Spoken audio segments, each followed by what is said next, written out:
Pemirsa, sidang perceraian antara Kimberly Ryder dengan Edward Akbar kembali digelar di Pengadilan Agama Jakarta Pusat Rabu kemarin. Adapun sidang kemarin beragendakan pembuktian eksepsi mengenai kewenangan domisili. Namun tak terlihat sosok Edward dalam sidang itu dan hanya diwakilkan oleh kuasa hukumnya saja. Sementara Kimberly selaku penggugat hadir bersama ibunda dan pengacaranya. Lantas, apa tanggapan Kimberly Ryder atas ketidakhadiran Edward Akbar itu?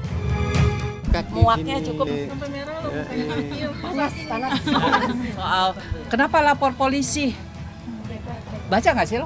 Baca. Lah tentu aja mesti dilapor polisi. Anak gue bukannya saya sombong ya. Anak gue udah cantik, pintar, udah ngebantu keuangan untuk keluarga. Ya tentu aja. Entah daripada anak gue cacat, gila aja loh. Saya sudah cukup marah-marah hari ini. Iya. Mami jangan marah-marah, ya. Iya, enggak disangkanya. Aduh. Tapi ya tadi sih alhamdulillah sih nanti mudah-mudahan tanggal 16 ya. Semoga eksepsinya ditolak. Buat apa? Wasting time aja gitu loh. Kasihan lawyer-lawyer juga. Ngapain gitu. Nggak ada lagi sebenarnya. Soal yang lain tuh udah kayak secondary lah ya. Sebenarnya sekarang itu yang penting adalah semua ini prosesnya cepat, selesainya cepat.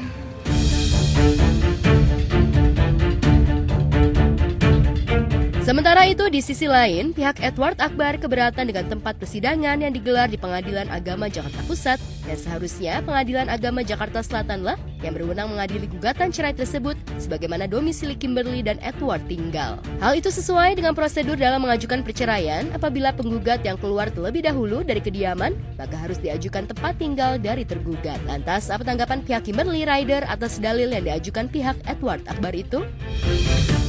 Jadi gini, yang namanya prosedur dalam mengajukan perceraian, apalagi di pengadilan agama, ya, sesuai dengan laman website dari pengadilan agama, apabila penggugat yang keluar terlebih dahulu dari kediaman, maka harus diajukan tempat tinggal daripada tergugat. Nah, itu adalah yang menjadi salah satu alasan eksepsi kita ya dalam bantahan gugatan yang diajukan oleh penggugat. Jadi kan dari mereka itu bilang kalau seharusnya aku tidak membawa ini menggugat di Jakarta Pusat, seharusnya di Jakarta Selatan sesuai dengan alamat KTP. Padahal kita itu, aku dan Edward itu tidak pernah tinggal di alamat tersebut. Sama sekali nggak pernah, karena alamat itu punyanya temennya dia sebenarnya rumah itu gitu. Jadi nggak ada hubungannya sama kita sama sekali sebenarnya, cuman numpang KTP doang. Tidak pernah ada Kim tinggal bersama di rumah Kemang. Tadi juga sudah dijelaskan kepada majelis, bahkan pernah ada munculnya laporan polisi di Pondok Aren tahun 2021. Kita jelaskan bahwa Kim pernah tinggal di Bintaro saat ada laporan KDRT, dan itu juga sudah disampaikan kan oleh Kapolsek Pondok Aren. Kita membantah bahwa Pengadilan Agama Jakarta Pusat ini berwenang untuk menyidangkan perkara perceraian, bukan Pengadilan Agama Jakarta Selatan yang walaupun secara KTP ada, itu Kim tidak pernah tinggal bersama Edward di alamat Kemang Jakarta Selatan.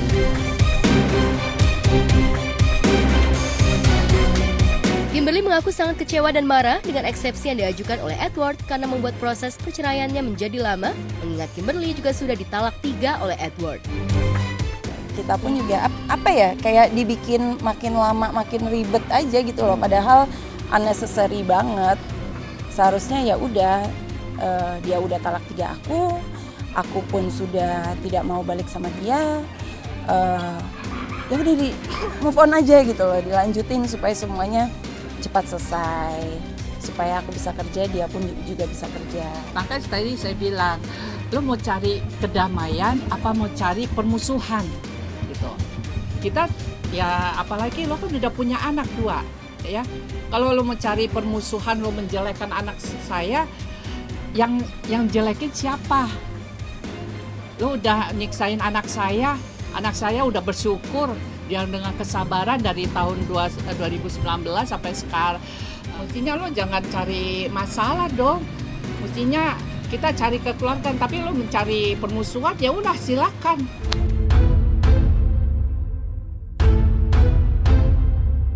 Menurut Kimberly, ia ingin agar semua prosesnya berjalan cepat agar permohonan gugatan cerainya terhadap Edward Akbar bisa segera diputus cerai. Artis blasteran Indo-Inggris itu ingin cepat move on dan menjalani hidup baru dengan anak-anak. Begitu juga dengan Edward agar dia bisa move on dan menjalani hidup barunya. Bukannya diperpanjang seperti ini juga buat apa gitu loh, wasting time banget. Aku nggak mempersulit gitu, sampai sekarang aku udah kesel banget kelihatan dari wajah saya. Nomor Edward tahu? Saya tidak tahu nomor dia udah ganti nomor. Dia yang mempersulit dirinya sendiri untuk datang ketemu sama anak-anak. Aku dari dulu udah open kok sama dia. Lo mau datang, ayo datang, ayo nggak apa-apa gitu loh. Anak-anak juga mau ketemu kok. Syaratnya lo datang ke rumah gua, lu nggak bawa orang lain, lu sendiri doang, dan pasti ada yang ngeliatin lu sama anak-anak. Biar sekalian ngobrol. Cuman so far sih dia nggak berani. Nggak tahu dia di mana. Sama berusaha untuk tergugat ini membujuk lah kepada penggugat untuk kembali. Bukannya tidak ada upaya dalam permasalahan ini, tetapi tergugat itu sudah untuk membujuk rayu untuk pulang. Nggak ada sama sekali. Dan lu sebagai laki-laki takut apa sih? Apa yang harus ditakutin gitu loh? Takut emak gua keluar-keluar ngomel-ngomel. Dari dulu lo nggak ada takutnya sama emak gua, sama bapak gua. Lo nggak datang, nggak ketemu, nggak nelpon, nggak video call, nggak nafkahin, nothing.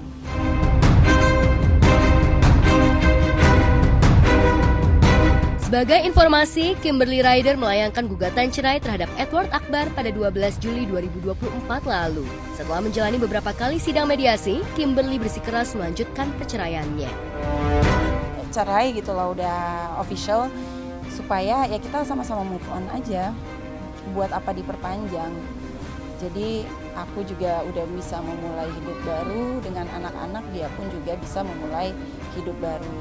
Kalau semuanya dari awal enak gitu loh, semuanya kita sepemikiran, sejalan, oke, kita udah nggak cocok lagi nih, gue udah talak lu pun juga udah nggak mau sama gue gitu. Ya udah, kita gimana cara kedepannya supaya kita bisa sama-sama enak untuk membesarkan anak-anak bareng-bareng enak gitu. Jadi kalau kayak gini kan semua jadi nggak enak.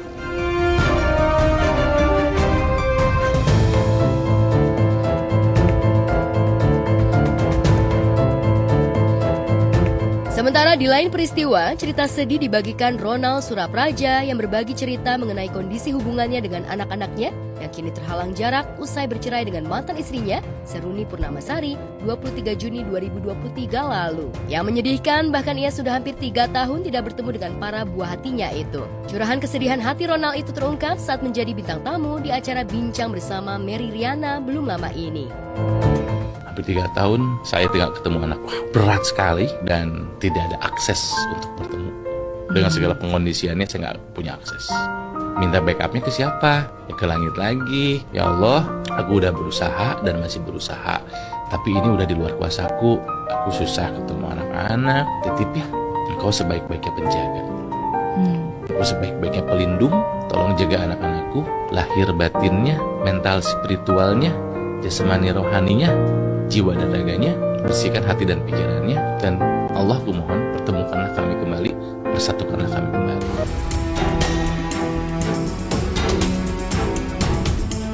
Tak bisa dipungkiri kalau hal itu cukup berat baginya. Sambil menangis, ia mengaku sudah mulai lupa dengan rupa anak perempuannya. Ia pun hanya bisa pasrah dan terus berdoa kepada Tuhan agar bisa bertemu dengan anak-anaknya secara bebas suatu saat nanti. Curhatan hati Ronald itu pun sukses mencuri perhatian hingga menuai beragam reaksi dari warganet. Di kenanganku terakhir itu hanya foto-foto yang ada di sini. Diambil, dipisahin, dijauhin. Bahkan saya nggak tahu wajah anak saya yang perempuan seperti apa sekarang. Yang laki-laki masih sempat ketemu 15 menit. 15 menit setelah 2,5 tahun. Alasan dari penggugat ini kan karena tidak diberikan akses oleh pihak istrinya. Nah, tapi selama ini belum pernah ada upaya dari pihak suami, pihak ayah untuk menemui anak-anaknya ke rumah. Itu belum pernah ada. Minggu lalu itu seingat saya ada Dan itu setelah perkara ini bergulir kan begitu, baru mendatangi begitu.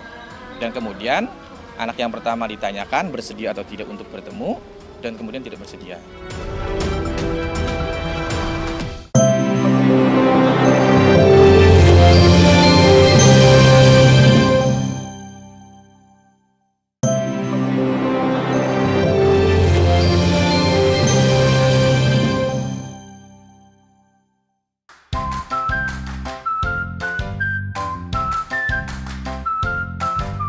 Pemirsa, jika Atta Halilintar biasanya disibukkan dengan pekerjaan hingga jarang ikut membantu sang istri Aurel Hermansyah mengurus kedua buah hatinya, Amina dan Azura, namun saat liburan di Thailand, Atta menjadi papa siaga.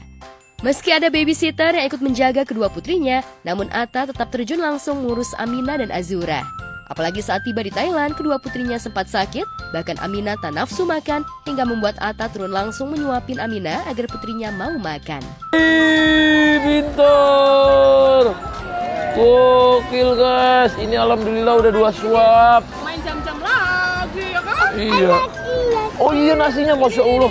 Wih, keren banget Masya Allah, keren banget.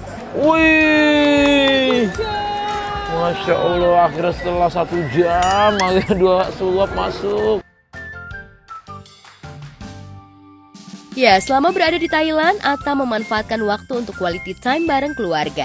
Atta bahkan tak malu saat menemani Amina bermain di playground ataupun menggendong Azura. Ini udah hari kedua kita di Bangkok. Kalau segi cuaca sama banget kayak di Jakarta, kita bisa lihat angetnya sama. Jalan-jalannya juga mirip. Kita itu pengennya pasti tetap ke dalam mall. Pasti mirip nih, udah hari kedua kita sebenarnya tujuan ke hari keduanya ke mall juga. Wow, nah itu ada Aci.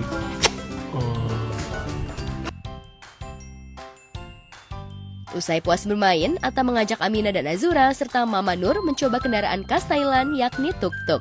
Amina terlihat happy saat naik tuk-tuk. Oke guys, kita naik bajai atau becaknya Thailand. Adek naik tuk-tuk.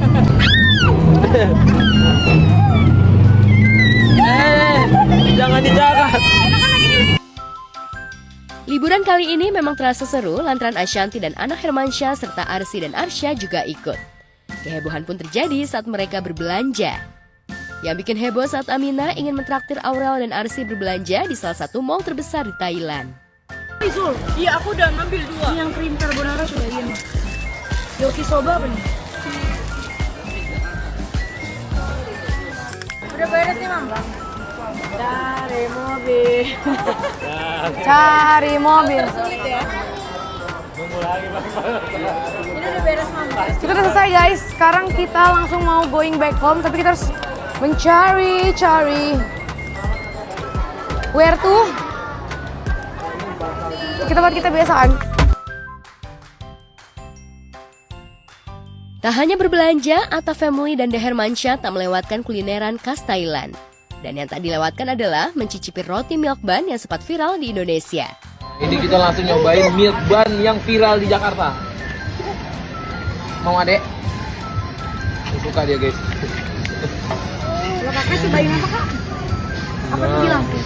Coba sayang. Sayang, dia mau ngomong. Oh kakak es krim. Kakak cobainnya apa? Es krim. Wah, ini ngambil sendiri. Sama halnya dengan Atta yang menjadi papa siaga selama liburan di Thailand, Ruben Onsu juga selalu menjadi papa siaga untuk ketiga anaknya. Bersama Thalia, Tania, dan juga Betran Onsu alias Onyo di salah satu mall di Jakarta.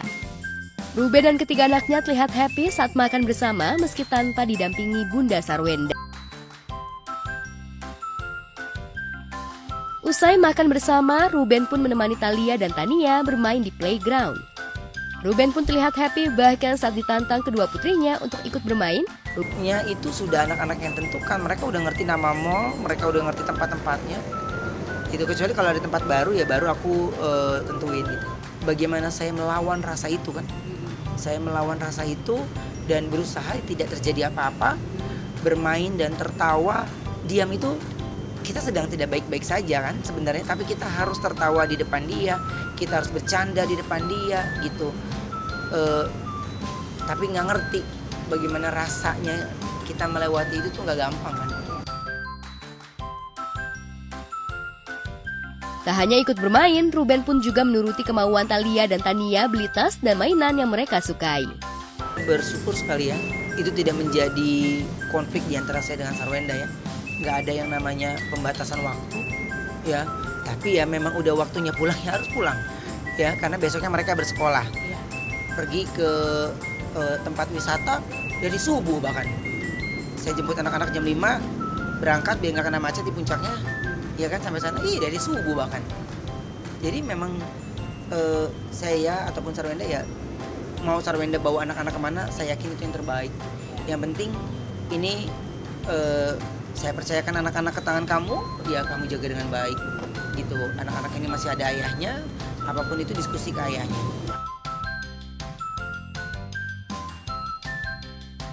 Di saat Thalia dan Tania asyik bermain, Ruben pun juga menyempatkan menemani Onyo berbelanja baju untuk kuliah serta sepatu. Tak hanya sepatu, Onyo juga membeli baju bola. Saya pun kalau keluar negeri kemana, ke toko apa, saya pasti mampirnya ke tempat sepatu bola. Kesannya kayaknya gue gitu yang suka padahal enggak juga, karena kaki saya sama dia sama. Jadi belinya saya cobain dulu gitu. Ngelihat Onyo itu punya banyak koleksi sepatu bola, sehingga nanti dia bisa bercerita. Dan di antara banyak sepatu ini, nanti kan ada beberapa yang pasti dia akan, ada yang dia berikan, ada yang dia ini, ada yang udah gak muat lagi, nanti kan dia bisa bercerita. Ya, sejak duduk di bangku kuliah, Onyo rupanya kembali menjalani hobi lamanya yang sudah digeluti sejak dirinya masih sekolah dasar, yakni sepak bola. Bahkan di saat ada waktu, Onyo menyempatkan bermain bola bersama sederet selebriti penggemar sepak bola. Ya, sebagai ayah, Ruben mendukung semua hobi anak-anaknya, termasuk hobi sepak bola Onyo, asalkan tidak mengganggu kegiatan sekolah ataupun kuliah. Dari dulu pertama kali dia di Jakarta, ada kok di vlognya Donsu. Saya yang nganterin dia untuk main bola di Asyop Senayan. Kenapa pada saat itu dia harus pilih dulu nyanyi atau main bola? Karena datang ke Jakarta itu kan tujuannya dia punya impian, gitu ya, punya impian. Jadi bola sampai kapanpun gak akan ada habisnya. Tapi dia lagi banyak mencuri perhatian mata gitu. Terus lagi banyak karya-karya yang bisa dia kerjakan. Jadi pada saat itu ya kalau dilakukan semuanya, dia nantinya jadi gak fokus. Dia sekarang main bola baru melengkapi apa yang dia mau, enggak lah, justru saya rasa semua orang tua pasti mengajarkan anaknya untuk lo fokus yang lo mau kerjakan.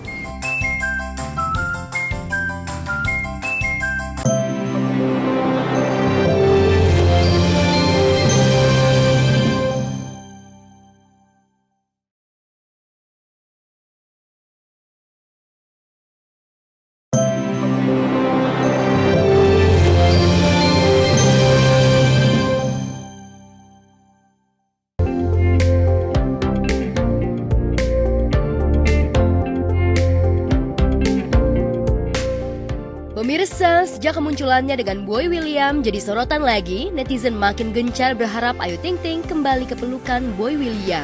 Diketahui belum lama ini, Boy memang menghadirkan konten bersama Ayu yang diundang sebagai bintang tamu.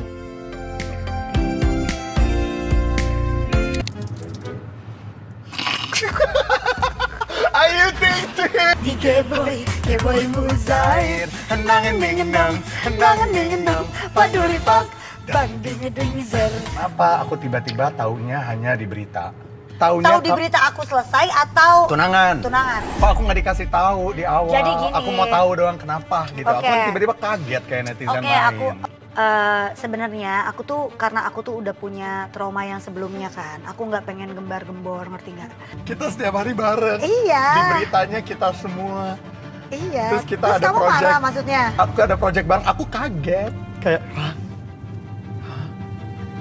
wah, gue ngomong apa nih? Terus gue kontak lagi atau enggak atau gimana nih? Gue jadi bingung gitu. Jadi kamu maksudnya apa nih?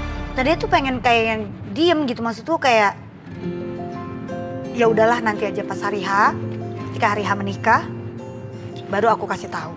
Tapi ternyata pas lamaran itu bocor, gitu. Kita kan nggak pernah bisa nyalahin siapapun kan untuk hal seperti itu kan. Kangen nggak? Kangen nggak momen-momen ini? Ayo, nama buku loh. Ya, cuman nanya doang, nanya sebagai teman biasa gitu doang. Cuman ya nggak terlalu detail, nggak terlalu dalam. Namanya orang lagi melewati prosesnya ya, proses yang seperti ini ya kita kasih privacy aja. Seperti yang dia request privacy ya kita berikan privacy buat dia. Di menit pertama, percakapan Ayu dan Boy memang terasa canggung mengingat keduanya baru berinteraksi lagi usai Ayu batal menikah dengan Muhammad Fardana. Namun suasana lama-lama menjadi cair saat tiba-tiba Umi Kalsum, ibunda Ayu, dihubungi di tengah konten. Mana Boy? Bu, sehat ya Bu? Alhamdulillah. Mana? Mana apa Bu? Mana apa? Kapan? Kapan apa Bu? Ayu. Wah, ini jelas bakar. Apapun itu, aku pokoknya aku tahu Ayu adalah orang yang baik. Aku kenal. Yang penting apapun keputusan seseorang ya kita hargai aja. Pasti ada alasannya. Ya, sontak pertanyaan ibunda Ayu pun disambut tawa Ayu dan Boy. Memang sebelum Ayu berhubungan dengan Dana, hubungan Ayu dengan Boy sudah lebih dulu dekat dan jadi sorotan. Ya yang gue kenal dia orang yang baik sekali dan kita baik lah, dia punya hati yang sangat baik. Jadi kita cerita seperti itu ya doain yang terbaik aja buat dia. Dari dulu ini udah anak ayah banget karena kan deket banget gitu ya. Dan terima kasih ya. Aduh, buat ayah mah apa aja ya. Dari tatapan mata hingga gestur antara Boy dan Ayu memang selalu berhasil bikin baper netizen, namun soal perasaan yang sebenarnya hanya Ayu dan Boy yang tahu. Apalagi karena aku bukan dia, aku dalam relationship itu. I don't know anything, aku sama kayak kalian semua. I don't know anything. Oke, doa untuk Ayu. Ya didoain aja untuk semuanya lancar-lancar, happy lagi, happy selalu. Apapun itu keputusan yang udah dipikirin pasti juga dia bukan anak kecil. Ini bukan keputusan yang semalam dia pikirin besok dia lakuin. Ini pasti udah dipikirkan matang-matang sama dia dan dia pun pasti ada alasannya. Tugas kita hanya doain dan support aja. Di akhir perbincangan, Boy dan Ayu menutup dengan menyanyikan lagu terbaru Ayu yang memberikan kesan ringan dan menghibur para penonton. Memang urusan karir, Boy dan Ayu selalu saling support satu sama lain. Balikan sama mantan, jangan ya deh, jangan. Suruh kepo-kepoin mantan, jangan ya deh, jangan. Suruh berjuang mati-matian, jangan ya deh, jangan. Jangan mau ya. Suruh berkorban ante-antean, jangan ya deh, jangan. Jangan mau. Belum lama ini, Ayu kembali menunjukkan eksistensinya di dunia musik dengan kembali merilis single terbarunya yang bertajuk Jangan Ya Dek. Dalam karya terbarunya, Ayu membawa pesan mendalam tentang keputusan untuk tidak kembali pada cinta lama. Buat temen aja bro. Iya. Tapi kita terima kasih sama Ibu loh, karena Ibu kemarin isu trending 1. Dua, hampir. Katanya 1. Kalau ngasih motor, 2. kali. Mereka cuma tas doang. Makanya biasain ya penyanyi, kalau mau pakai baju di fitting, lu ngerti nggak fitting? Lu udah pakai stylist, tuh baju bawa ke lu, di fitting sehari 2 hari, remah, bisa lah. Orang begini nih artis pada demen ngedadak-dadak nih, begini. Hasilnya mau bagus, kagak mau fitting. Gak telepon aja ini. Yang marah depan Mana ini?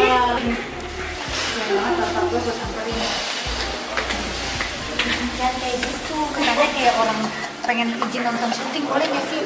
Boleh gak sih nonton syuting? Bang, lihat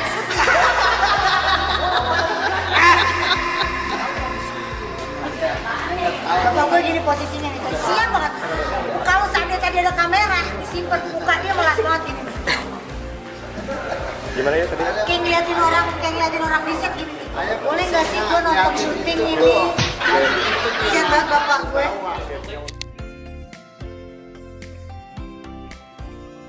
Selain lirik mendalam dan mengajak pendengar merasakan pergulatan hati seseorang yang lebih menunggu cinta sejati daripada mengulang kesalahan masa lalu, video klip yang dirilis Ayu juga jadi sorotan.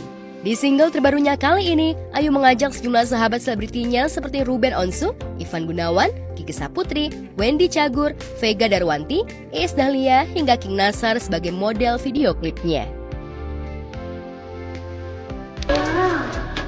Oke.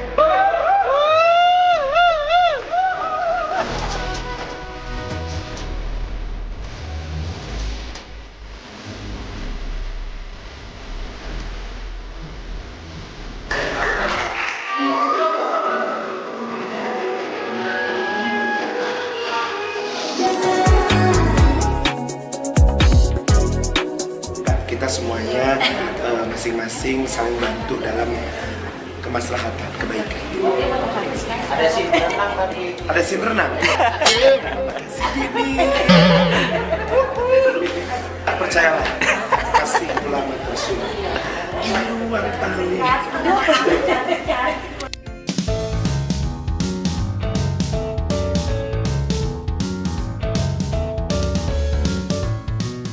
Di lain tempat, heboh deretan selebriti ikut tren Perfect Pitch Challenge. Tren Perfect Pitch ini ramai dijajal para netizen termasuk sejumlah selebriti. Tantangan yang dimainkan juga berhasil membuat banyak orang penasaran karena cukup menarik untuk dimainkan. Filter Perfect Pitch Challenge menguji kemampuan seseorang dalam menghasilkan nada dasar. Jadi seseorang yang ingin mengikuti ini harus memastikan memahami nada dasar agar bisa melewati tantangan. Sejumlah selebriti yang menjajal tren ini diantaranya Yura Yunita, Ardhito Pramono, Nikta Gina, dan Kinos hingga TikToker Ganta.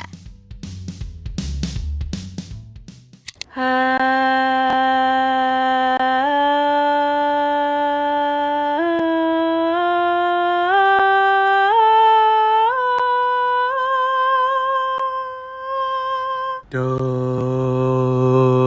do, do, do, do, re, mi, fa, so, re.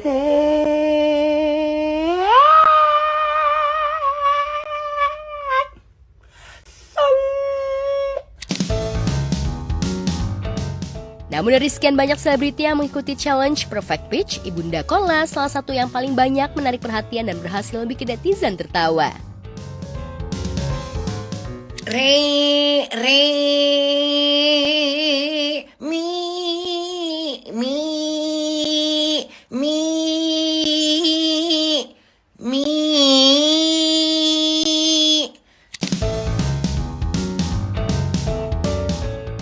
Selain Bunda Korla, penyanyi Agnes Mo juga berhasil menarik perhatian publik. Tak tanggung-tanggung, Agnes Mo bahkan disebut netizen pakai nada jalur langit dan berhasil mengikuti Perfect Pitch Challenge.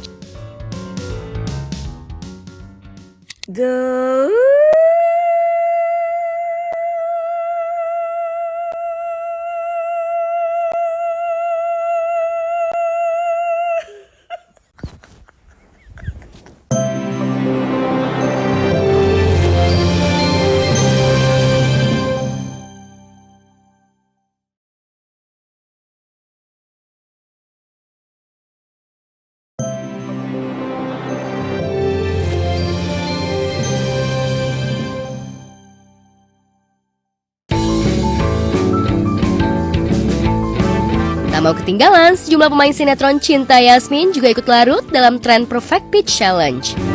Seperti apa keseruan para pemain sinetron Cinta Yasmin di sela break yang mengikuti tantangan uji kemampuan nada dasar?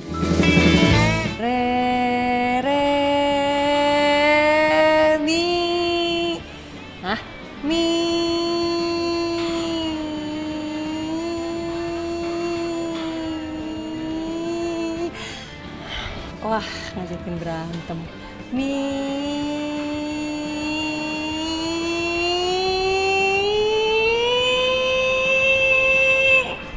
Ya Allah, susah banget. Do, re, mi, fa, fa, fa, do re mi sol gitu, emang harus emosi kata aku mah. Udahlah karena aku nggak emosian jadi aku gagal. Mungkin bisa dicoba ke yang lain ya, siapa tahu mereka berhasil. Siapa tahu mereka lagi memendam emosi, bisa banget nih mainin filter ini. Yasmin masih bertanya-tanya di mana keberadaan Dr. Romeo. Sementara Rangga yang mengetahui Romeo menghilang mengaku semakin punya kesempatan untuk lebih dekat bersama Yasmin. Kamu kenapa sih? Kayaknya percaya banget sama Mbak Yasmin. Ya, saya memang lebih percaya sama Yasmin karena dia personal asisten Alicia.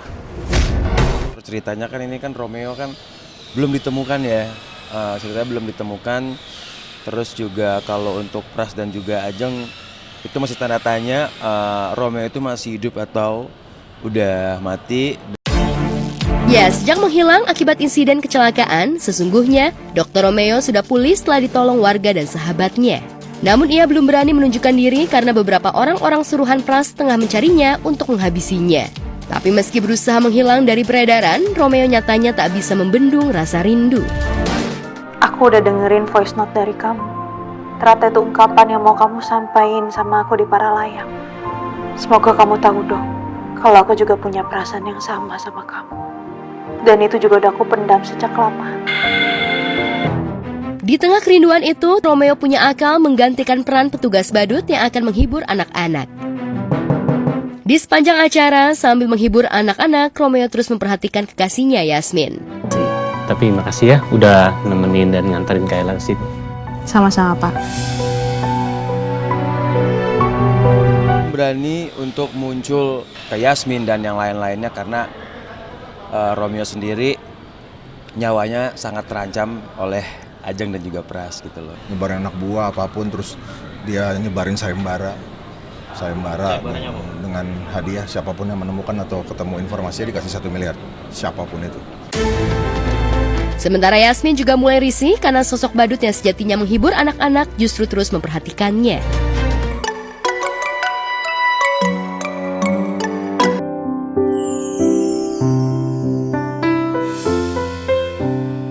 Makasih. Makasih. Ada lagi? Mas ini siapa sih dari tadi kayaknya saya perhatiin Mas ini deketin saya mulu.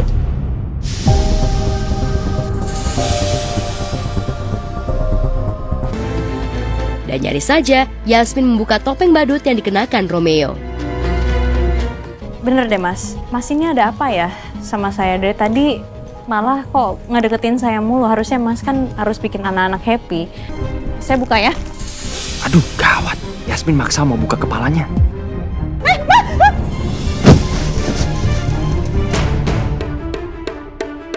Ya, entah sampai kapan Romeo akan kucing-kucingan dengan Yasmin dan orang di sekeliling. Padahal Yasmin sudah begitu rindu didekapnya. Bisa ngeliat kamu senyum kayak gini aja udah bikin aku bahagia.